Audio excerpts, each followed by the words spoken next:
Hi Scorpio, this is Jav. Welcome pa sa ating channel. Gamitin ang reading na ito bilang gabay lamang. Kung naka-resonate kayo, comment down. Kung hindi kayo naka-resonate, ibigay niyo po sa iba kasi general reading po ito. This is for you, Scorpio.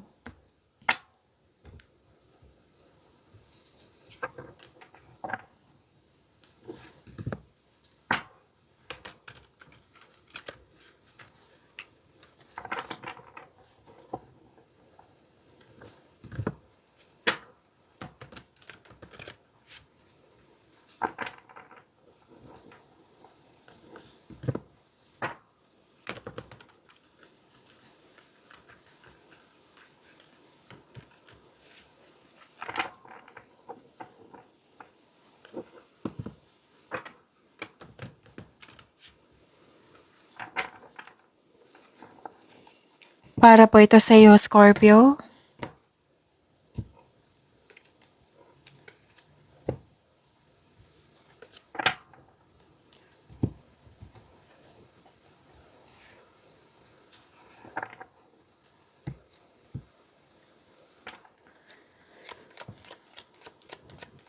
Maraming salamat po sa inyong patuloy na suporta at maraming salamat din po sa mga hindi nag-skip ng ads. Sa mga hindi pa nag-subscribe, subscribe na po kayo at click bell notification para malaman nyo na may bago tayong video. Para sa mga gustong magpa-reading, comment po kayo ng personal reading. Again, comment kayo ng personal reading and check my reply sa comment section.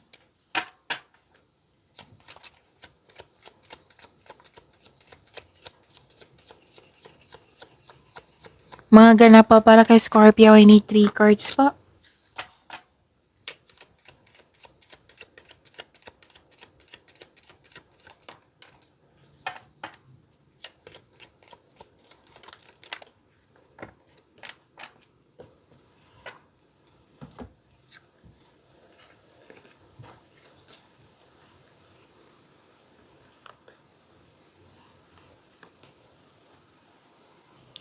Scorpio, dalawang card po nagsabi dito na may paglilipat. Paglilipat ng lokasyon, paglilipat sa malayong lokasyon, pwedeng, pwedeng bibigyan mo ng, or pwedeng walang mangyayaring paglilipat na sa ibang lokasyon, kundi pwedeng career change. Or you're making changes kasi you want more, you want growth. Bibigyan mo ng aksyon yung matagal mo ng plano. Matagal mo ng iniisip.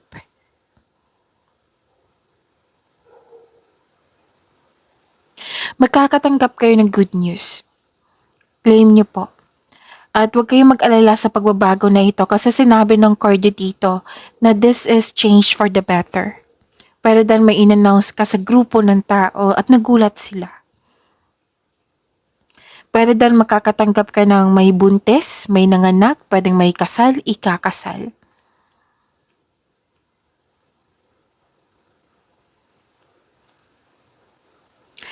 Nakita ko rin dito na nagkaroon po ng time for reflection. Mas lumawak yung ambisyon mo sa buhay kaya binigyan mo ito ng aksyon.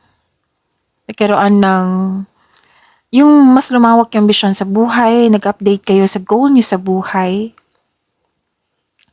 Nakikita ko rin dito na malakas ang iyong intuition. May malalaman kayong sekreto. Pwede din malalaman mo yung taong nanloko or manloloko. So may travel talaga ako nakikita dito sa inland sa inyo. Pwedeng may importanteng lakad kayo ngayon.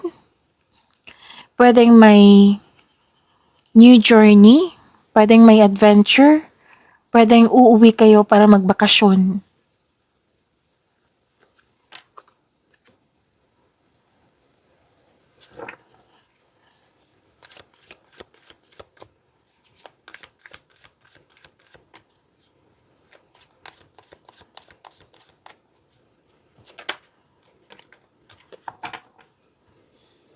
This is about your energy, Scorpio.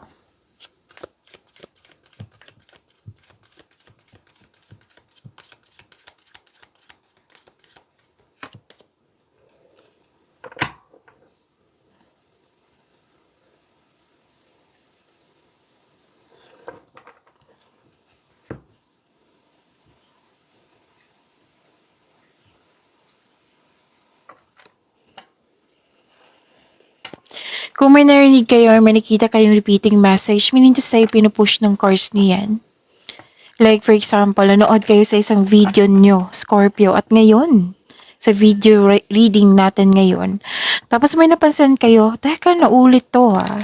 So yan po yung ibig sabihin na pinupush ng cards nyo po na kailangan yung bigyan ng atensyon na kung maaari din, bigyan nyo po ng solusyon at aksyon. So na yung energy ni Scorpio?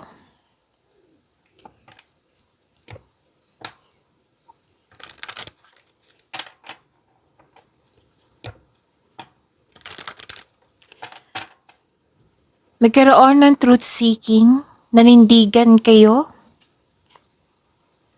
Panahon na, ito yung sinabi ko kanina sa inyong oracle cards, na binigyan mo ng aksyon yung matagal mo ng plano. Panahon na para umaksyon kung alam mong nasa tama ka. Kasi this is the symbol of katapangan at confidence. So this card tells you to be careful sa mga ginagawa at lalo na sa pinipiling desisyon.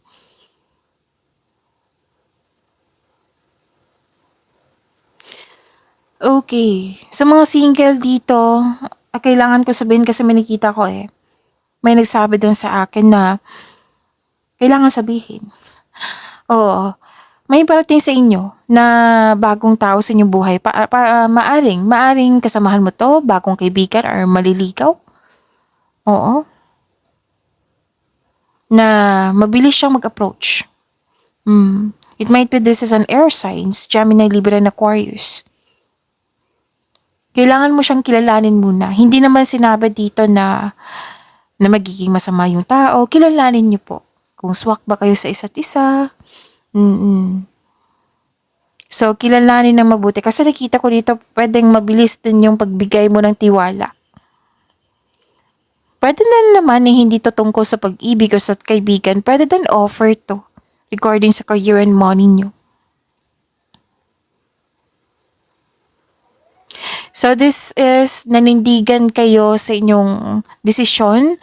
Nakafocus kayo sa layunin nyo. It might be this is project. Oo, may project akong nakikita dito. Ingat na lang po kasi may nakita kong away dito sa kasamahan lalo na sa trabaho. Ihanda ang sarili na ipagtanggol mo ito sa anumang paraan. Siyempre, piliin natin yung right way. Yung kabutihan. So, may darating na mabilis na balita din. Oo, na nabibigyan mo siya ng agarang aksyon or reaksyon.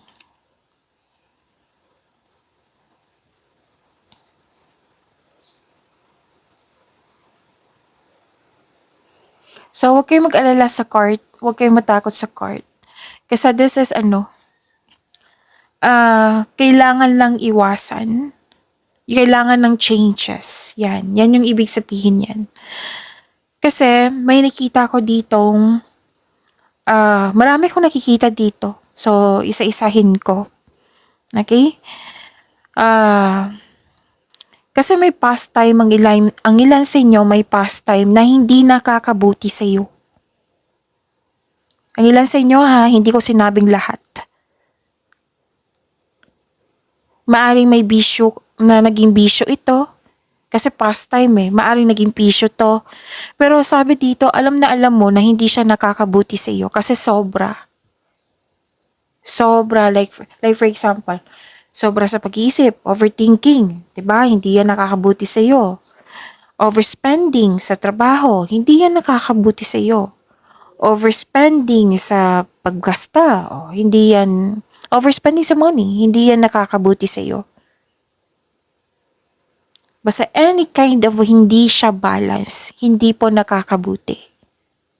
So, kailangan yung sabi ko kanina sa inyo, kailangan yung magkaroon ng time for reflection, which is ginawa mo nga dito. Kasi may nakita kong time for reflection dito. Kasi kung magkakaroon ng time for reflection, may pahinga dyan, may solusyon, may sagot. Magkakaroon ng ma-refresh yung energy mo. Magkaroon ng enlightenment. Maraming ganap dyan sa time for reflection. So kung hindi nyo alam yung process niyan, then magtanong or mag-research.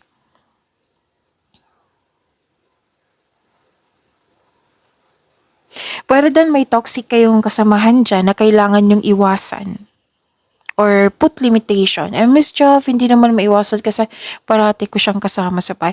Parati ko siyang kasama sa trabaho. May kontrata pa ako. Pwedeng put limitation.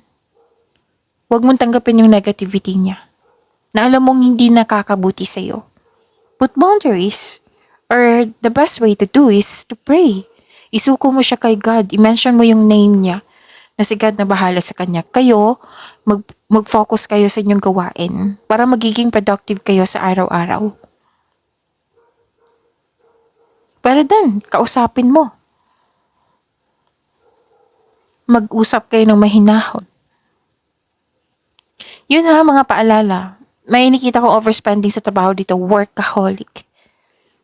Tandaan, yung kapital natin is katawan. So, kailangan ng tamang pahinga. Pwede din nagtitiis ka sa toxicity, sa controlling person.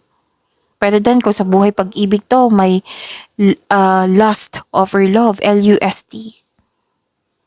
Or naging unhealthy yung connection nyo, naging toxic yung connection nyo. Hindi po sa lahat ha. Oo, para sa mga naka-resonate lang po. So, kailangan ng recovery dito. Kailangan ng freedom. Kaya at the end of the day, nakikita ko dito na you make change. Kasi nga, alam mo na hindi na nakakabuti sa iyo. So, protect your inner peace.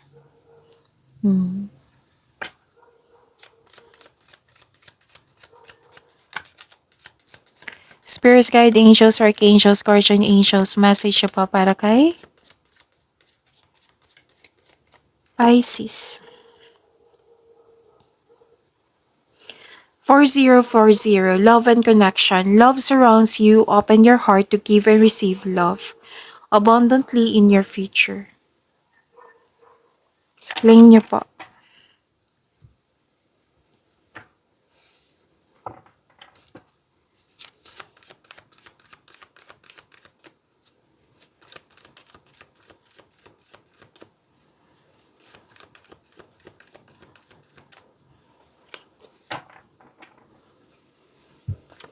Career and money po ni Scorpio.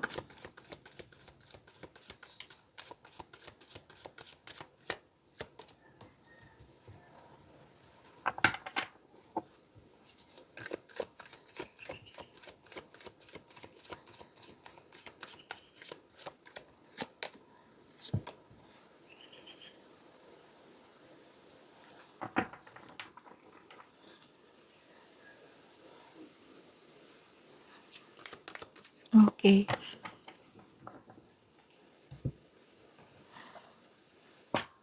This is about your career and money, right? Scorpio. Ang ganda nito. Kasi, this is overcoming obstacles. Nalampasan mo na yung mga pagsubok. Yung mga challenges.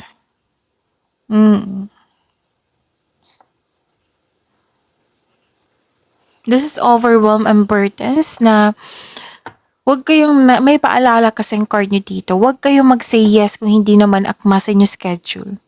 Baka kasi makaranas ka ng burnout. Daming ginagawa dito, Scorpio. Sobrang busy mo. Oo. So, prepare yourself kasi nakita ko dito some of you na burnout. Ask for help para hindi mo dala lahat yung gawain. Malapit mo na matapos yung mga ginagawa mo dyan. Kaya soon, gusto nyo mag-rest at magbakasyon. This is a completion of cycle. Malalampasan mo rin ito. This is only temporary. Just keep on going.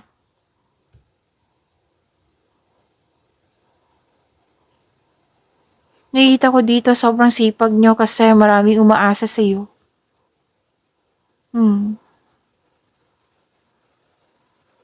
So at the end of the day, may success. You're very happy here kasi may success. May exciting opportunities. Pwedeng parating na or dumating na. Magkakaroon ng financial growth. Para sa mga may trabaho, makaka-receive ka ngayon ng acknowledgement that you deserved. Hindi lang to para sa mga trabaho, para sa lahat po. May mga pwedeng customer nyo to, kliyente, na mga bata. Pwedeng tinuturuan mo rin kasi may sabi sa akin ngayon na magbibigay ito ng happiness sa iyo. Magbibigay po ito ng balance sa inyong magkakaroon ng positive energy flow. Nang dahil sa you're taking time for your inner child or sa literal na bata. Pwede din na yung grupo ng tao ay very supportive sa iyo. And I believe this is your family. Parati itong lumalabas sa inyo, Scorpio, which is I'm happy for you. Pwede din na may achievement. Kasi may nakita ko dito success at achievement na parating. You're very happy. And you deserve this, Scorpio. So may parating na blessings na it will lead you to happiness po. Kung stress ka man ka, di ba, stress or burnout, mawala na yan. Magkakaroon ng recovery. Okay ka.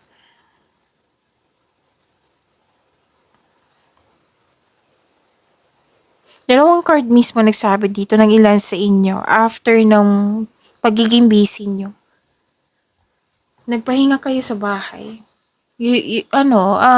Comfortable ka talaga magpahinga sa bahay kasi you felt relax, kalma, and security. So enjoy your success, Scorpio. Success lies ahead if you keep the path. You're feeling healthier inside and out. Na-overcome mo na lahat yung mga nararamdaman mong bigat. So claim niyo po, Scorpio.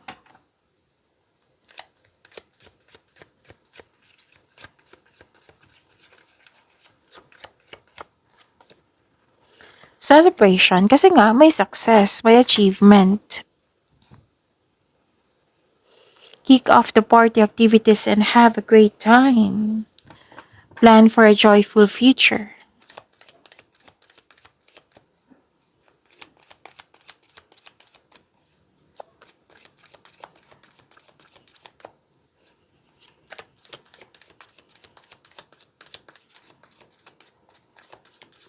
Love life, self-love, partnership, and romance, Scorpio.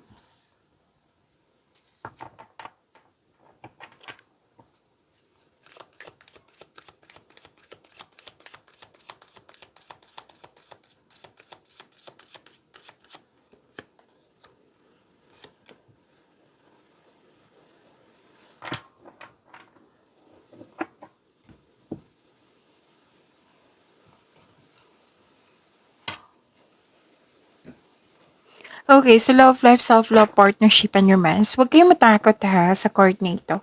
Kasi this is transformation. Magkakaroon po ng pagbabago. Huwag kayong mag-alala sa pagbabago na ito kasi this is for the better. Okay? May kailangan, no, yung it's about time. Sa mga single po, may balak ang dating mong kaibigan or ex mo na mag-reconnect sa'yo. Na gusto niyang mag-put ng closure or pwede din na gusto niyang bumalik sa'yo. Parati itong lumalabas sa inyo, Scorpio, kung parati kayong nanonood dito. Sa weekly, monthly nyo, sa daily gabay tarot reading nyo. Oo, pero napansin ko talaga to, Scorpio, na yung baka balik sa'yo, maghihingi ng sorry. Marami kasi ako nakikita dito na chances. Pwedeng foreclosure or pwedeng reconnection talaga. Gusto niyong bumalik. Yung dating kayo, pwedeng dating sitwasyon nyo. Again, pwedeng yung basta isang tao na hindi kayo nakibuan noon, nagkaroon kayo ng loss of connection. Na babalik. Makinig kayo sa intuition. Kung deserve mo bang tanggapin ito. Pwedeng You can forgive this person through your mind and heart. Kung ayaw mo talaga siyang kausapin, you can forgive this person through your mind and heart. And pwede din na via text. O kung hihingi siyang sorry, pwede naman via text or email. O na hindi na kailangan may trauma. Let's say may trauma ka. O, pwedeng ganyan. Pero nasa iyo ha. Kung saan ka komportable. Sa mga relasyon sa buhay mag-asawa, transformation.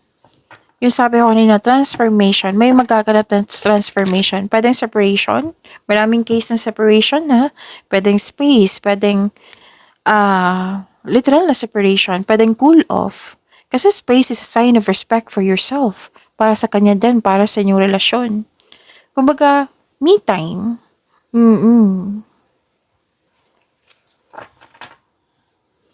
So, growth always means leaving something behind.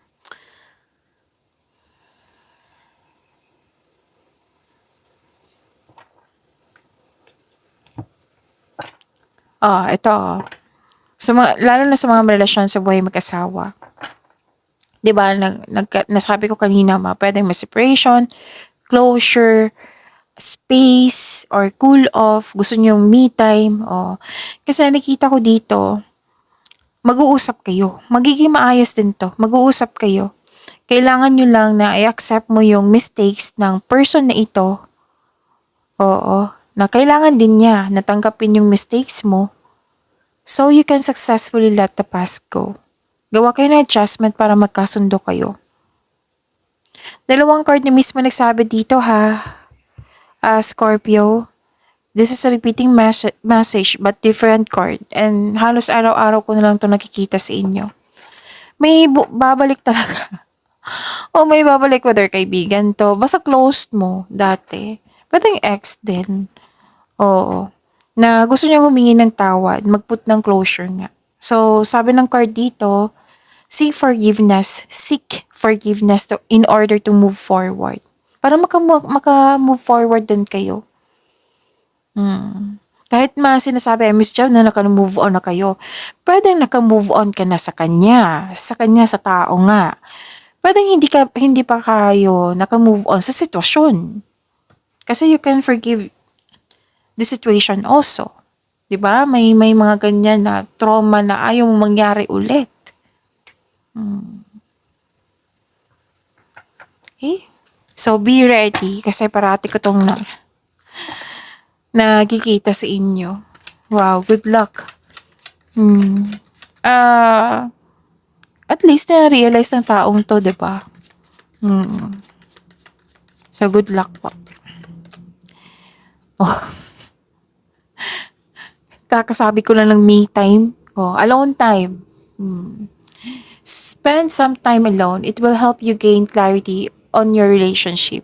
Yung sabi ko sa inyo na space, parang pagbalik nyo, okay na, may solusyon ka na, may sagot ka na sa mga katanungan, ganun. Okay, so alone time, me time. And healthy din yan. Actually, space is a respect respeto kasi yan para sa yung sarili. Respeto sa yung sarili, sa kanya, at sa inyong relasyon. Pagyamanin niyo po yung blessings binigay sa inyo, Scorpio. See you tomorrow. Maraming salamat po.